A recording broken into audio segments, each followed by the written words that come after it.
Hi YouTube challengers, Rick Smith here again.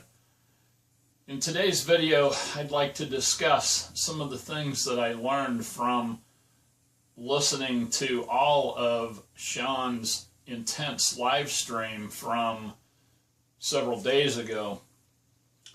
While Sean was on R&R, and I guess he's still on R&R, hey Sean, are you ever coming back? Just kidding.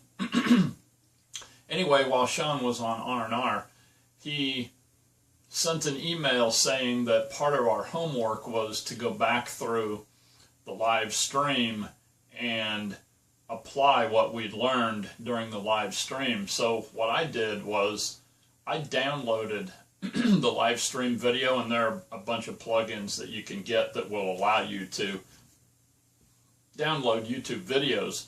So after I downloaded it, I converted it to an MP3.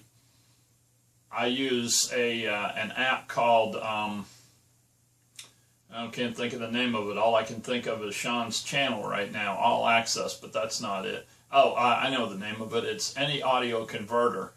And that seems to be a pretty good app. You can use it to convert videos to a lot of different formats, and from various audio formats to other audio formats and so on. Anyway, that's not the point.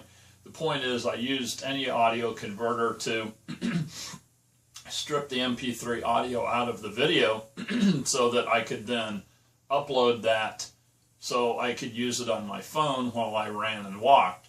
And so I actually did that, and over the course of a couple of hour-long plus running sessions, plus a little extra time, I did go through the entire audio version of that intense live stream. And I have to tell you that there's a ton of stuff in there, and I'm really going to just focus on one or maybe two things. One of the things that Sean talked about in that video was this concept that people have, and I'll admit I've had it in the past, that they want to try to get away with doing as little as they can. And he said that he has seen this behavior exhibited even on the YouTube challenge.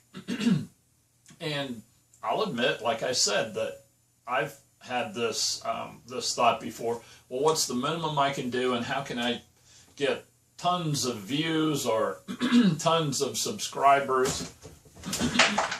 Excuse me while I get some water here. Or whatever the case happened to be. But for some reason, something has just kind of clicked for me in this YouTube challenge, and I've just decided to to go for it in a lot of different areas. As you've seen, I have capitalized on Sean's R&R and posted quite a number of videos while he's been on R&R, and really taken advantage of that. And I don't really know what changed for me or why or how, but somehow it just kind of clicked in my head, and I just decided to go for it. It was kind of like not quite a year ago how stuff all of a sudden clicked for me in the All Access forum, and I just decided to start doing it. Well, the same thing happened here with this. And I won't say that I've been coasting for the last year, because I haven't. I've actually accomplished quite a bit in the last year, as I'm fond of telling Sean, due to a lot of what I've learned on the All Access forum, and because of his email coaching and some back and forth that we've had due to that, and his training on the group coaching calls. I've accomplished more in the last not quite a year than I accomplished in the last 3 years. And so that's kind of extended to the YouTube challenge, where I've decided that I'm not going to try to get by with just doing the minimum. So that's, goodness, excuse me.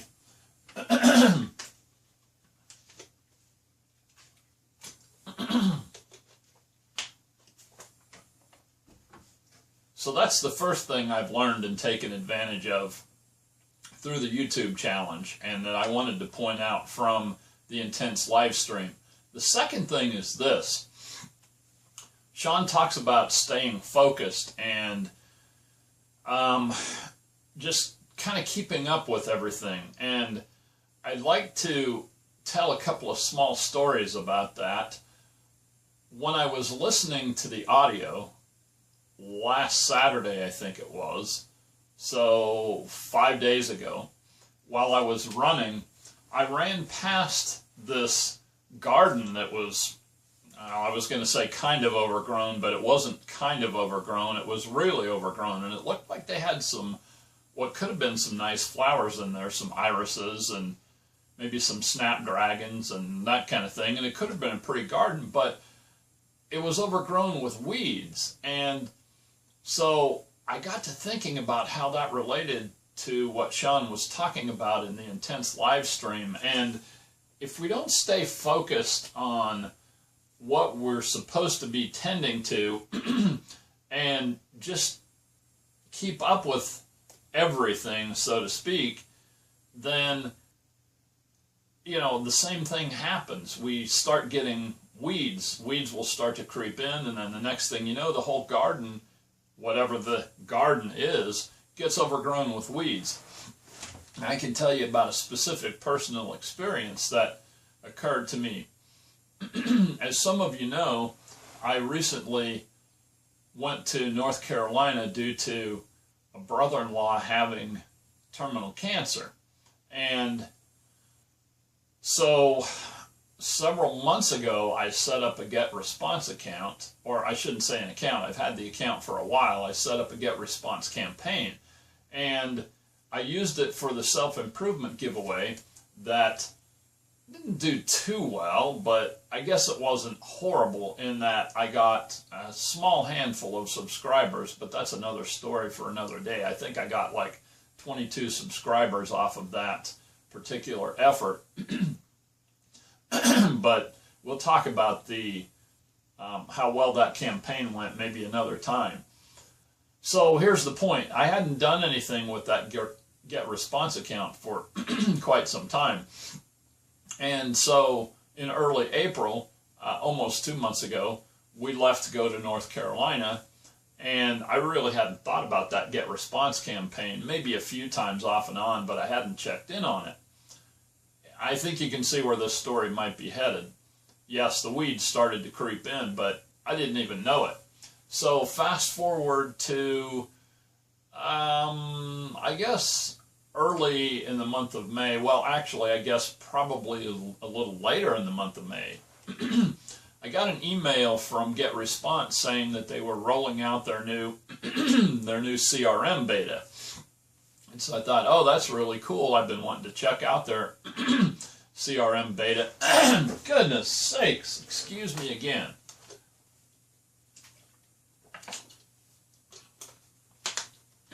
So I've been wanting to check out their CRM beta.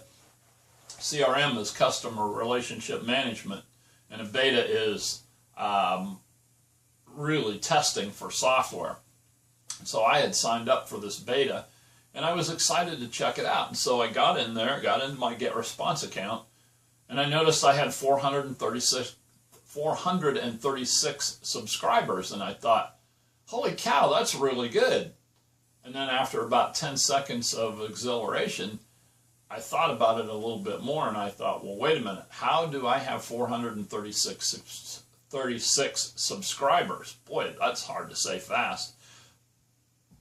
Because I've got 9 subscribers right now on YouTube, and I really haven't promoted the Squeeze page much beyond what I've done on YouTube.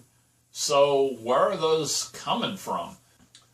So then I began to dig a little deeper, and I noticed that the names of all of those subscribers started with 58E or 58F, and then they had a bunch of random letters and numbers after the 58E or the 58F, and I got to thinking about it.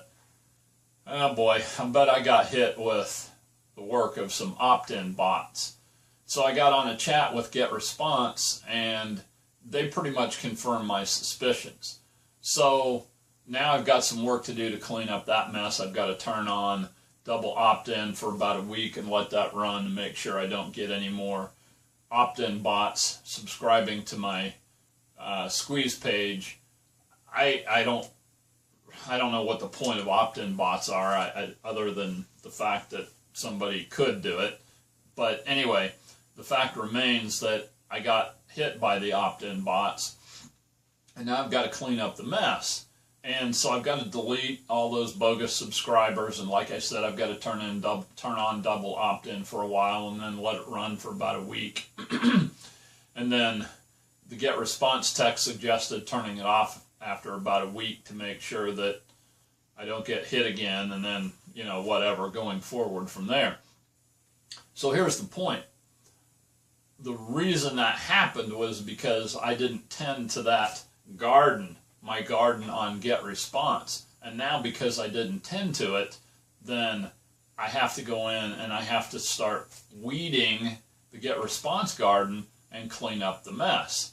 So the lesson to me is to keep up with all the gardens. And part of the problem is I don't have get response on any of my Todoist tracking lists. I use Todoist as an action management tool, which is what Sean likes to talk about, action management, not time management. But it enables me to keep on task on my daily tracks. Well, I didn't have a daily track or task or weekly even for get response to check that account. And so now that's something that I've got to do to add that to my list so I don't fall into this trap again.